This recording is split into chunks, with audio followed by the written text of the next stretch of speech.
Emma adjusted her pearl earrings in the gilded mirror of their spacious master bedroom. The light from the setting sun poured through the floor-to-ceiling windows, casting a warm glow across the room. Her life with Daniel was the kind that people envied. Their luxury townhouse stood as a testament to years of hard work, ambition, and what seemed like a loving partnership. Together, they attended high-society events, hosted elegant dinner parties, and traveled to the most exotic destinations. To anyone observing, they were the perfect couple, beautiful, wealthy, and hopelessly in love. But tonight, as Emma prepared for another charity gala, a subtle tension lingered in the air. Daniel was on the phone in his office, his voice curt and commanding. She could hear snippets of his conversation. Logistics, deadlines, another multi-million-dollar deal. This had become his routine. Work came first, and Emma had resigned herself to being second. "Are you sure you can't come tonight?" she asked, leaning on the doorframe of his office. Her silk dress clung to her figure, the kind of look that once turned heads and made Daniel pause whatever he was doing. He didn't look up. "You know I can't, Emma. This deal won't close itself." Emma nodded, but something inside her twisted, a feeling she had become familiar with. She turned and walked away, her heels clicking softly against the marble floor. In their early days, Daniel would have dropped everything to be by her side. Now, the warmth that once defined their relationship had cooled to a transactional partnership. As the car pulled up to the gala, Emma pasted on her most convincing smile, the kind that hid the emptiness growing inside her. She stepped into the glittering venue, surrounded by laughter and champagne flutes. The world saw a woman who had it all. But inside, Emma was beginning to question whether she was living a life of fulfillment or merely wearing a mask. And somewhere in the crowd, a stranger watched her with interest, the first ripple in the perfect picture about to shatter. Emma floated through the grand hall of the gala, a glass of champagne delicately balanced in her hand. The venue was a cascade of opulence, chandeliers dripping with crystals, music swelling from a live string quartet, and guests adorned in designer gowns and tuxedos. She exchanged polite smiles and hollow conversations with people she barely knew. It was all so rehearsed, so predictable, until she saw him. Victor stood apart from the crowd, leaning casually against the bar. His tailored charcoal suit and sharp jawline made him impossible to ignore. But it wasn't just his looks. It was the way he carried himself, like he belonged but didn't care to be noticed. His eyes met hers briefly, and a small smile curved his lips. Emma felt a jolt of something she couldn't quite place. As she turned to leave the room, a smooth voice stopped her. "Leaving already? I thought I'd get at least one dance." Emma turned, startled, to see Victor standing just a few feet away. Up close, he was even more striking. His confidence was disarming, his presence magnetic. "I'm sorry," she said, recovering quickly. "I don't believe we've met." "Victor," he said, extending a hand. His touch was firm, lingering just a moment longer than necessary. "And you're Emma Cartwright, the belle of the ball, if the whispers are to be believed." Emma let out a soft laugh, unsure whether to be flattered or cautious. "You seem to know a lot about me.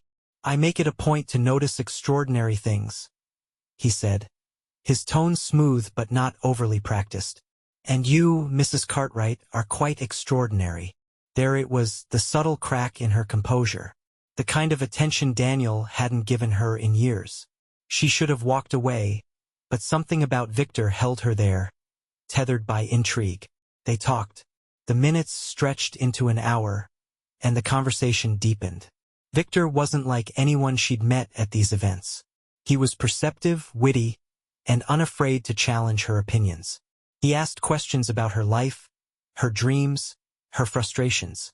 For the first time in ages, Emma felt truly seen. As the night wore on, Victor leaned in slightly, his voice low and intimate. "You're different from the rest of them, Emma. You don't belong in this world of empty smiles and shallow conversations." She should have felt alarmed by the boldness of his words, but instead, she felt understood. The room seemed to fade around them, the music and laughter becoming a distant hum. Before she left the gala, Victor handed her a small, embossed card with nothing but a handwritten phone number. "In case you ever feel like stepping out of the picture-perfect frame," he said. Emma slipped the card into her clutch, her mind a whirlwind of confusion and curiosity. As she drove home that night, she told herself it was nothing. A fleeting encounter, a harmless flirtation. But deep down, she knew this was the beginning of something she couldn't control. The first letter arrived 2 days later. Emma discovered it tucked neatly inside her morning newspaper, a white envelope sealed with a simple red wax stamp.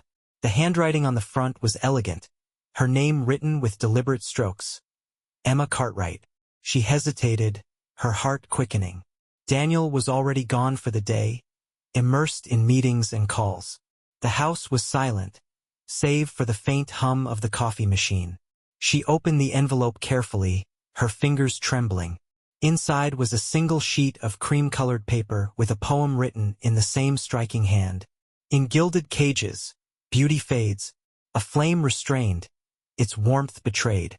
But freedom calls, a whispered sound, for hearts unbound by golden ground. There was no signature, but she didn't need one. The words were unmistakably Victor's. She folded the paper, her cheeks flushed with a mix of guilt and excitement. She should have thrown it away, but instead, she slipped it into her jewelry box beneath a stack of old postcards. Days turned into weeks, and the letters continued to arrive. Sometimes slipped under her door, other times hidden in places only someone who knew her intimately could guess. Her favorite novel, her coat pocket, her vanity drawer. Each letter was more personal than the last, filled with poetry and prose that seemed to peel away the layers of her guarded life. One letter read, "Do you ever wonder who you are when no one is looking? When the eyes of the world turn away, and the masks we wear crumble? I see you, Emma. Not the wife, not the hostess, but the woman beneath it all. I wonder if she remembers how to dream."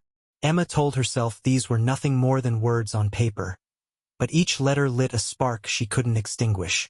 She began looking forward to them, even checking the places Victor had used before, hoping for the next note. And yet, she never replied, never reached out, as though maintaining that boundary absolved her of any wrongdoing.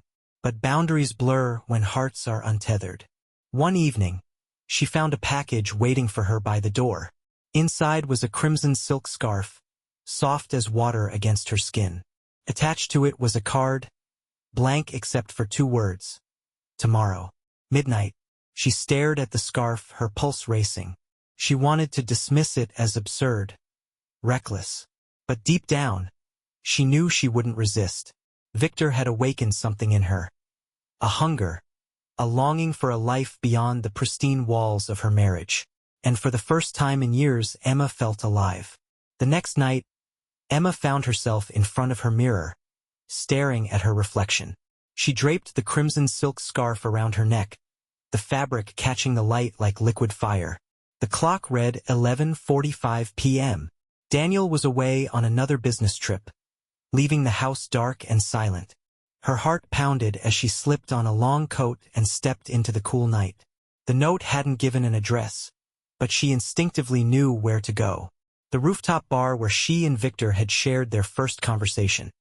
A place hidden in the city's shadows, known only to the daring few. When she arrived, the elevator doors opened to reveal the dimly lit terrace. Twinkling lights lined the edges, and the city stretched out below, a sea of glittering skyscrapers. Victor stood at the far end, his silhouette sharp against the backdrop of the night sky. He turned as she approached, his gaze falling on the silk scarf around her neck. "You came," he said, his voice low, smooth. "I'm not sure why," Emma admitted, her fingers tightening around the edge of her coat.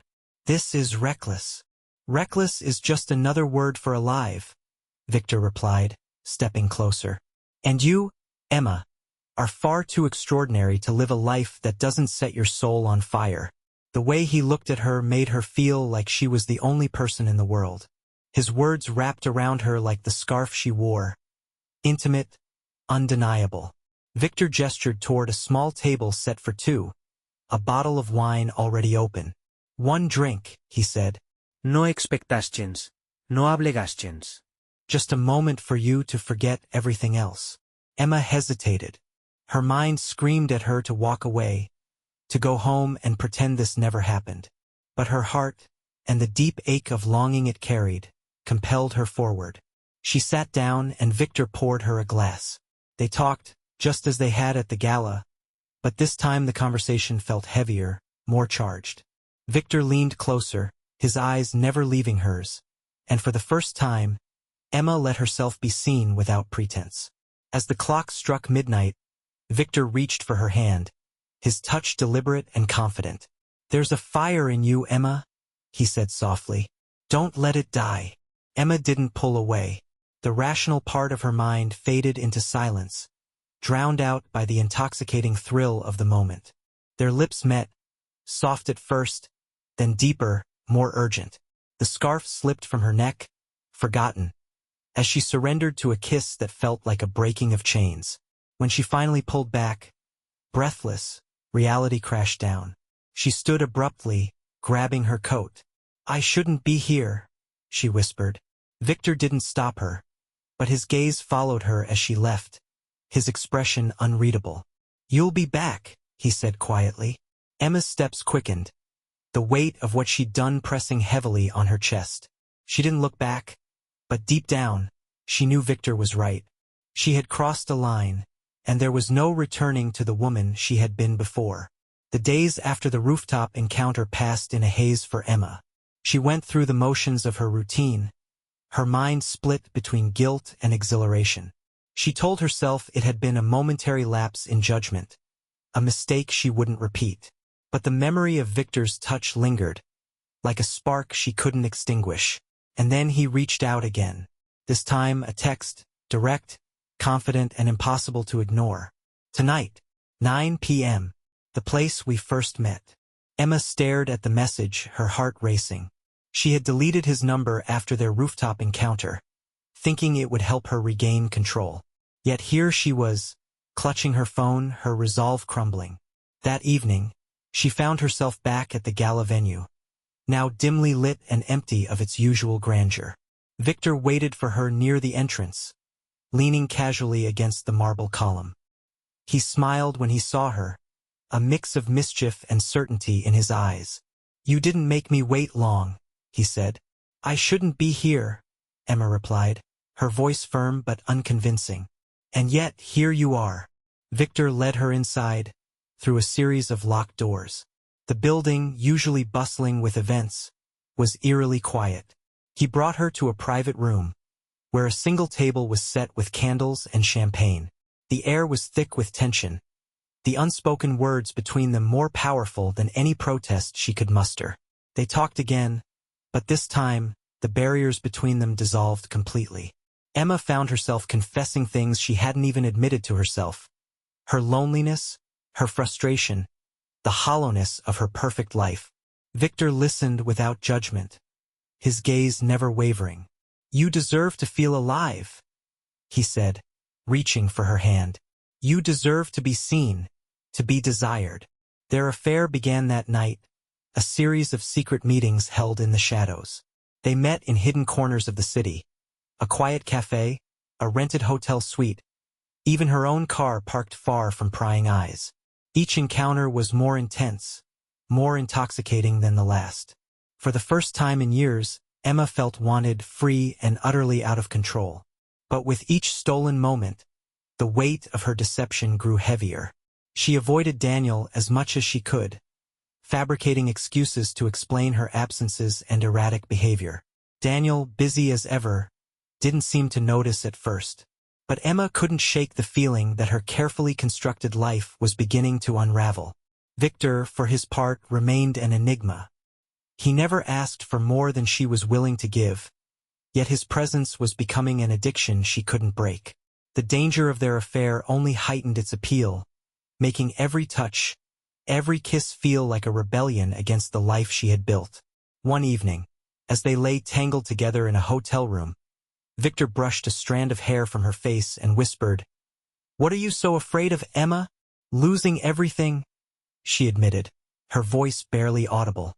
Victor smiled, a dark glint in his eyes. Sometimes you have to lose everything to find what truly matters.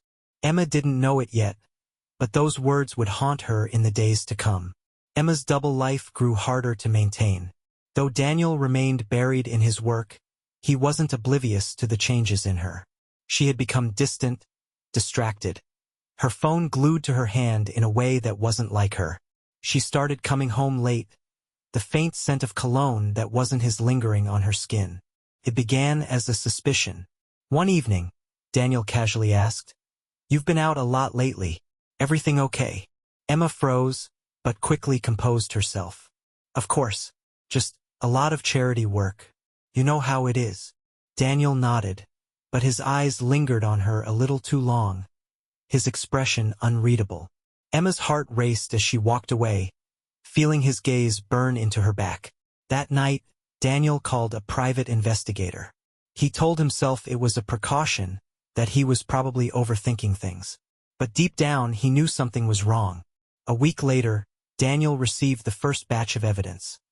Photos of Emma meeting Victor at the cafe, the way her face lit up when she saw him, the way they leaned in close, heads together. The investigators' notes detailed their secret rendezvous, from late-night hotel visits to phone calls lasting hours. Daniel sat in his office, staring at the photos spread across his desk. Rage surged through him, hot and blinding. Emma, the woman he had built a life with, the woman he thought he knew, was betraying him. But beneath the anger was a sharper pain. The ache of humiliation, of realizing he had been blind to what was happening right under his nose. He didn't confront her immediately.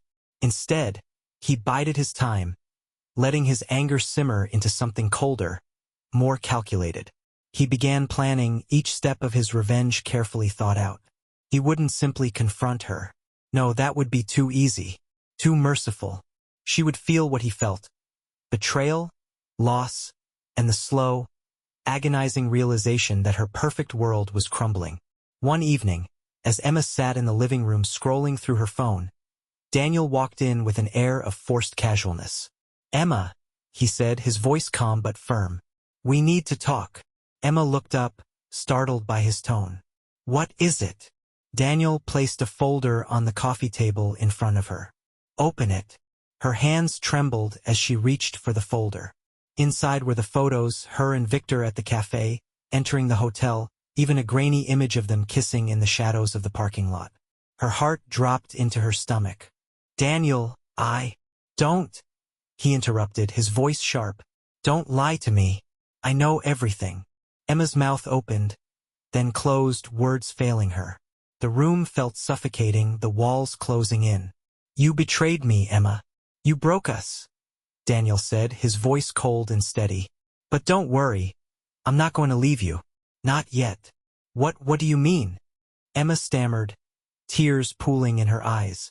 "You'll see," Daniel replied, his lips curling into a chilling smile. "This is far from over." Emma's blood ran cold. For the first time, she realized that Daniel wasn't just hurt. He was planning something she wouldn't be able to stop. The days following the revelation were a tense, suffocating blur. Daniel acted as if nothing had changed, maintaining an unsettling calm that unnerved Emma more than any shouting match could have. He still kissed her cheek before leaving for work, still asked her about her day, still slept beside her in their shared bed. But the warmth was gone, replaced by a cold detachment that sent shivers down her spine. Emma, riddled with guilt and fear, tried to bridge the chasm. She made an effort to engage him in conversation, to rekindle some semblance of normalcy. But Daniel's responses were curt, calculated, and always punctuated by a knowing gaze that reminded her he held all the power now. One evening, after a silent dinner, Emma finally broke. "Daniel," she said, her voice trembling, "we need to talk." Daniel leaned back in his chair, his expression unreadable. "Go on. I know I've hurt you. I know what I did was wrong. And I'm so sorry." Her voice cracked, and she wiped at her eyes. "I never meant to hurt you." "Never meant to hurt me?" Daniel repeated, his tone icy. He leaned forward, his gaze piercing. "Emma, you didn't just hurt me. You destroyed the trust, the foundation of our marriage." And for what? A thrill? A fling? Emma swallowed hard. It wasn't like that. Then what was it? Daniel snapped, his voice rising for the first time. Was it love? Lust? Or were you just bored with the life we built together? His words cut deep, and Emma felt herself crumbling under their weight. I don't know, she whispered, tears streaming down her face. I was lonely. You were always so busy, so distant. I didn't know how to reach you anymore. Daniel laughed bitterly. So your solution was to reach for someone else? Emma flinched, her shame palpable. I made a mistake. Terrible mistake. But I love you, Daniel. I want to fix this. Fix this. Daniel echoed, shaking his head. Emma, some things can't be fixed. But don't worry. I'm not going to leave you. No, I've got a much better idea. Emma's stomach churned with dread. What are you talking about? Daniel's lips curled into a cruel smile. You'll see, he said cryptically. For now, just know that I'm giving you exactly what you deserve. He stood abruptly and walked out of the room, leaving Emma alone with her racing thoughts and mounting fear. She knew Daniel well enough to realize that whatever he had planned, it wouldn't be merciful. And she wasn't wrong. The storm was only beginning. Daniel's revenge began subtly, almost imperceptibly. He didn't raise his voice or make dramatic accusations. Instead, he quietly inserted himself into every corner of Emma's life, dismantling her sense of stability one calculated step at a time. It started with her social circle. Friends she'd known for years suddenly became distant, their invitations fewer and their conversations colder. She overheard whispers at events, caught lingering looks of pity or disdain. Daniel had started spreading rumors. Hints of her infidelity mixed with fabrications that painted her as unstable, manipulative, and ungrateful. Emma tried to confront one of her friends about the change. Did I do something to offend you, Claire? She asked hesitantly over coffee. Claire shifted uncomfortably. I don't know, Emma. I've heard some things about you and Daniel. I don't want to get involved. Emma's heart sank. She could only imagine what Daniel had told them. At home, Daniel's methods were even more insidious. He began moving her belongings without her knowledge.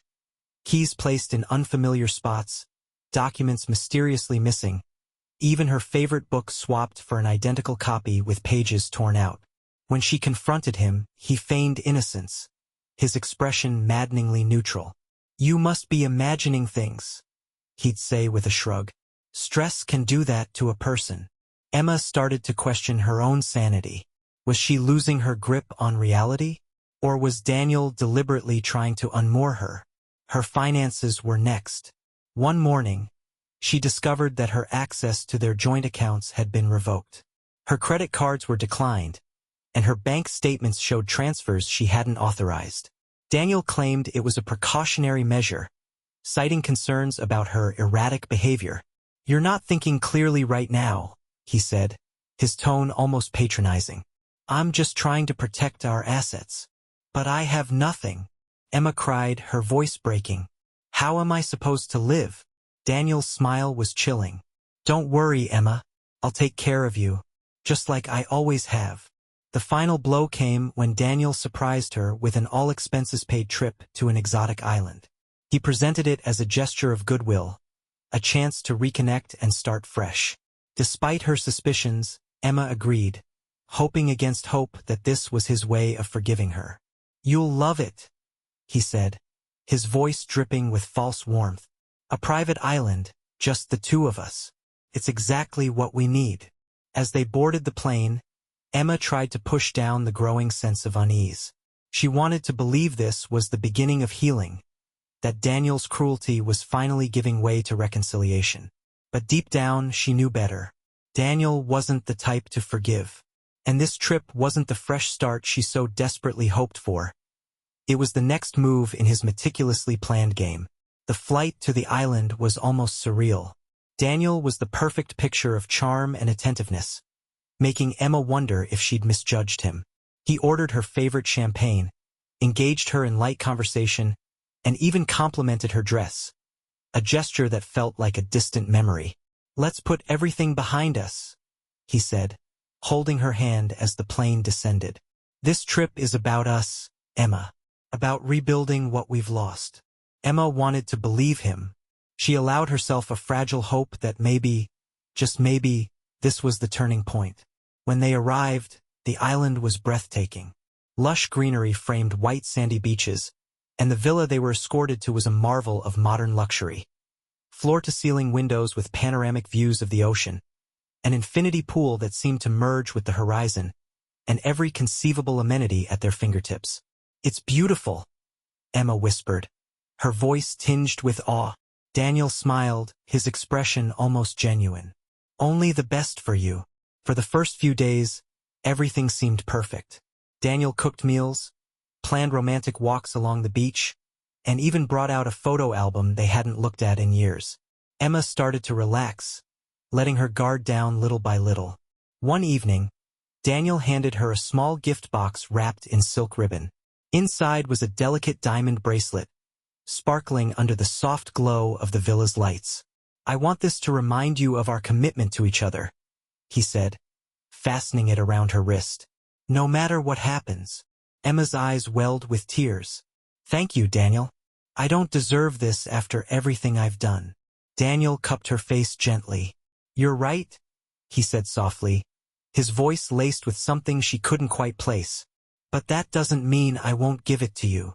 The illusion of reconciliation shattered the next morning. Emma woke to find the villa eerily quiet. Daniel was nowhere to be seen, and her phone was missing from the bedside table. She searched the villa, calling out his name, but there was no answer. Panic began to creep in as she realized the doors had been locked from the outside. On the dining table, she found a handwritten note. "Emma, I've given you the luxury you always craved. Enjoy it. But remember, every paradise has its price. Love, Daniel." Her breath caught in her throat.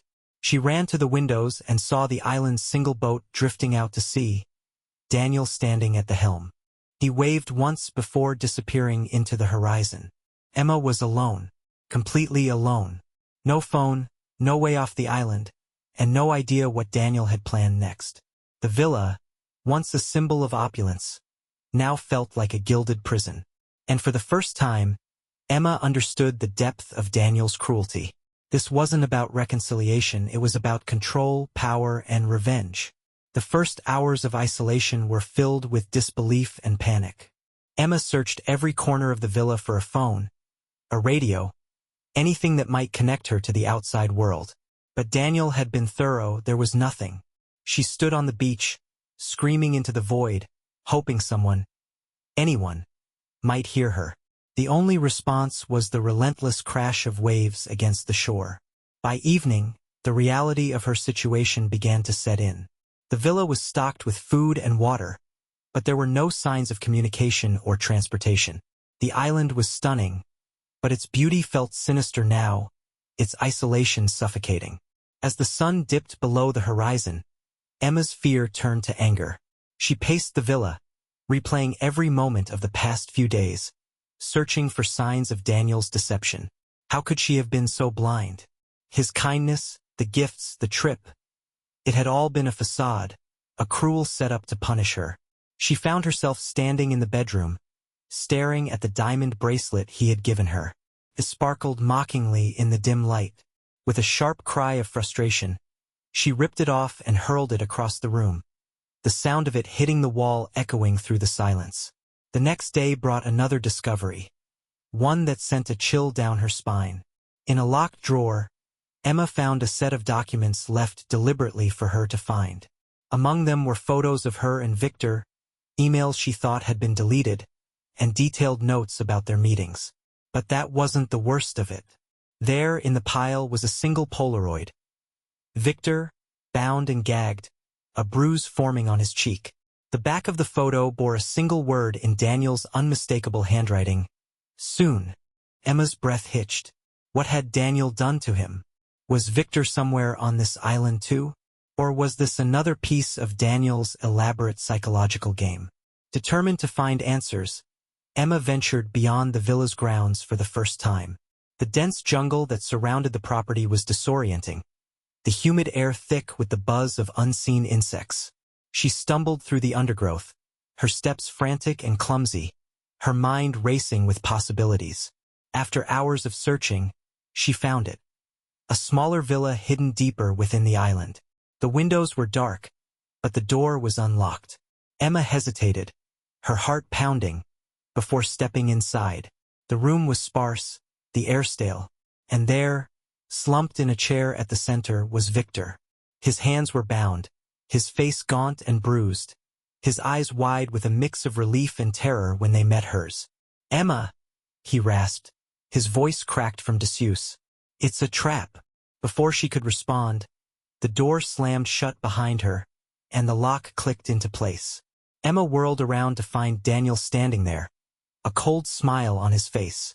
"I told you," he said, his voice calm and venomous. "Every paradise has its price." The door's slam echoed through the villa, sealing Emma and Victor inside. Emma's heart raced as Daniel stood before her, his calm demeanor more chilling than any outburst could have been. "You planned all of this?" Emma demanded, her voice shaking. "Why? Why go to such extremes?" Daniel crossed his arms, leaning casually against the doorframe. "Why? Because you betrayed me, Emma. You tore apart everything we built. Did you think I'd just let that go?" "This isn't justice," Emma spat. "This is psychotic." Daniel chuckled darkly. "Call it whatever you want. You made your choices, and now you'll live with the consequences." Emma glanced at Victor, who sat bound in the chair, his face pale and eyes sunken. "Let him go," she pleaded. "He has nothing to do with this." Daniel's expression hardened. "He has everything to do with this. He played his part perfectly, didn't he? Seducing my wife, feeding her fantasies of escape. But here's the twist, Emma. Victor isn't innocent." Emma's breath caught in her throat. "What are you talking about?" "Victor didn't just stumble into your life by chance," Daniel said, his tone sharp. "I hired him." Emma froze, her mind reeling. "You hired him?" Daniel nodded, his gaze unflinching. "He's an actor, Emma. A very expensive one. Every word he said, every touch, every look, it was all orchestrated. By me." Emma stumbled back, her knees threatening to give out. She turned to Victor, desperate for denial, but his expression said it all. Shame, guilt, and something resembling regret flashed across his face. "Emma, Victor began, but Daniel cut him off. "Don't bother trying to explain," Daniel said coldly. "She deserves the truth. She deserves to know that the man she risked everything for was nothing more than a puppet on my strings." Tears streamed down Emma's face as the weight of Daniel's revelation crushed her. Everything, the letters, the meetings, the passion, it had all been a lie. "You're a monster," she whispered, her voice trembling. "Both of you." Daniel smirked. "Perhaps, but you're no saint, Emma. You chose to betray me, to gamble with our life. Now you'll see what it feels like to lose everything." He stepped closer, his presence suffocating. "You're going to stay here, the two of you, until you've learned what betrayal truly means. There's food, water, enough to survive, but no way off this island." "You can't do this," Emma said, her voice rising with desperation. "You can't just leave us here." "Oh, but I can," Daniel said, his smile widening. "Consider it poetic justice." With that, he turned and walked out, the door locking behind him. Emma pounded on the door, screaming for him to come back, but the sound of his retreating footsteps was her only answer. She collapsed to the floor, the reality of her situation sinking in. Across the room, Victor sat silently, his head bowed in shame. "Why?" Emma choked out, glaring at him through her tears. "Why did you do it?" Victor looked up, his voice hollow. "At first, it was just a job. But then, I started to care about you. I didn't want it to end like this." Emma shook her head, her anger and betrayal mixing into a storm of emotions.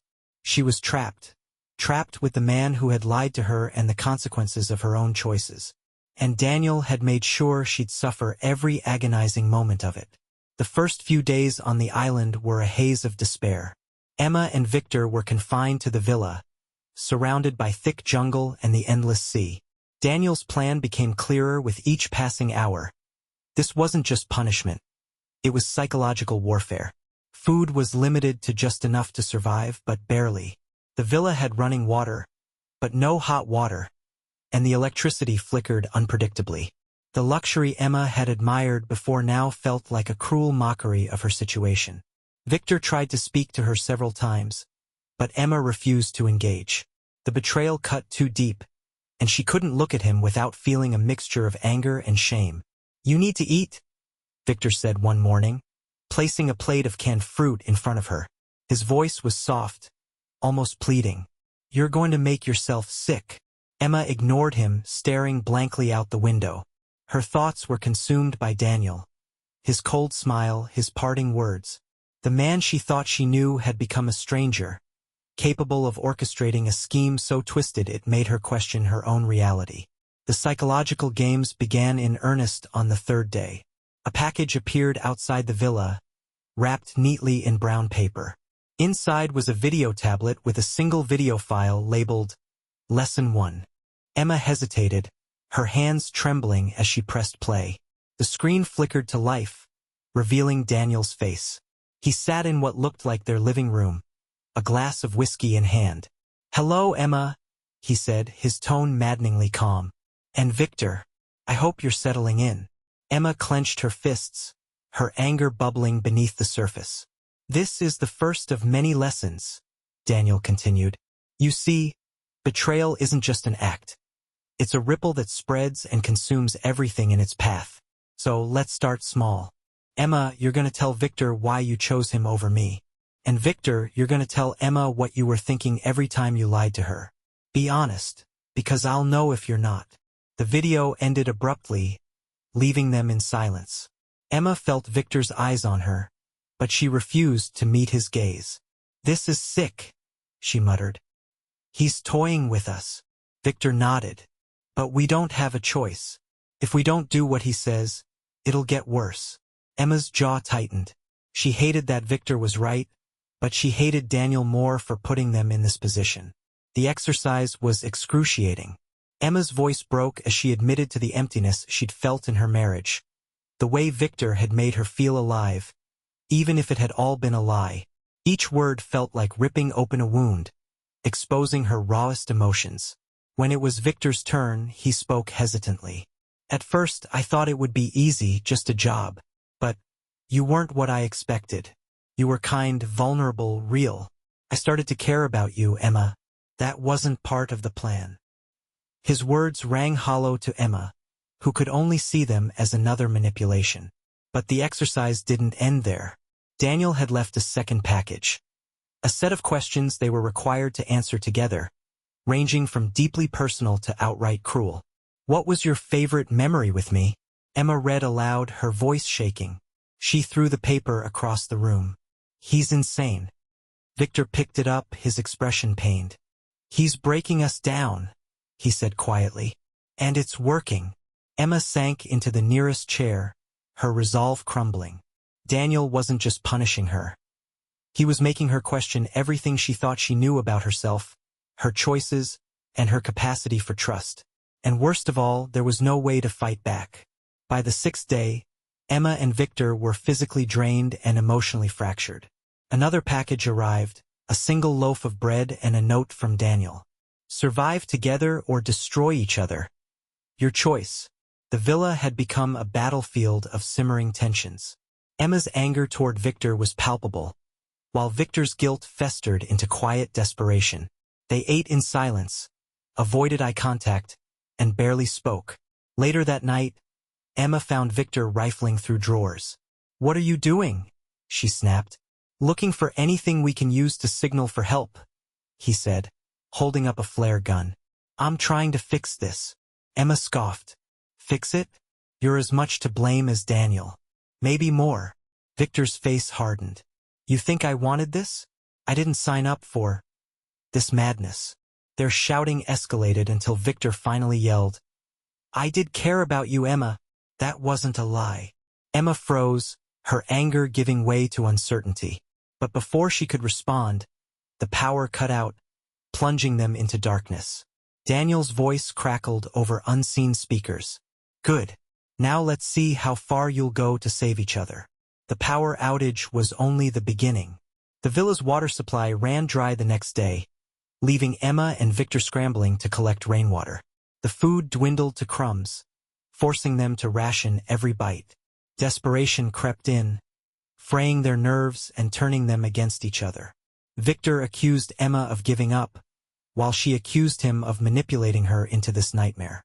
"You're just as bad as Daniel," she spat one evening. "You played me for money, and you used me to feel alive," Victor shot back. "We're both guilty." The tension reached a boiling point when Victor suggested leaving the villa to search the island for supplies. "What if there's another way out?" he asked. Emma refused, convinced Daniel had set traps beyond the villa. "He wants us to fall apart," she said. "I won't play his game." But by nightfall, Victor was gone, leaving Emma alone with her anger and fear. Days passed without any sign of Victor. Emma, now weak from hunger and dehydration, wandered the villa aimlessly, her mind a fog of despair. She replayed every moment of their entrapment, every choice that had led her here. The silence of the island was deafening. One morning, she woke to the sound of a boat engine. Stumbling outside, she saw Daniel's yacht anchored off the shore. He stepped onto the sand, immaculate as ever, with a cold, satisfied smile. "Ready to go home, Emma?" he asked casually, as if they were on vacation. She could barely summon the strength to respond. What happened to Victor?" she croaked. Daniel's smile deepened. "He made his choice." Emma's stomach churned, but she was too broken to argue. As Daniel helped her onto the boat, she glanced back at the villa, now a haunting symbol of her shattered life. On the journey back, Daniel spoke softly, his words cutting like a knife. "You'll never forget this, Emma, and neither will I." Emma stared out at the endless ocean, her soul hollowed by guilt, betrayal, and the cruel justice of Daniel's revenge. She wasn't sure if she had survived, or if she was merely a shell of who she once was.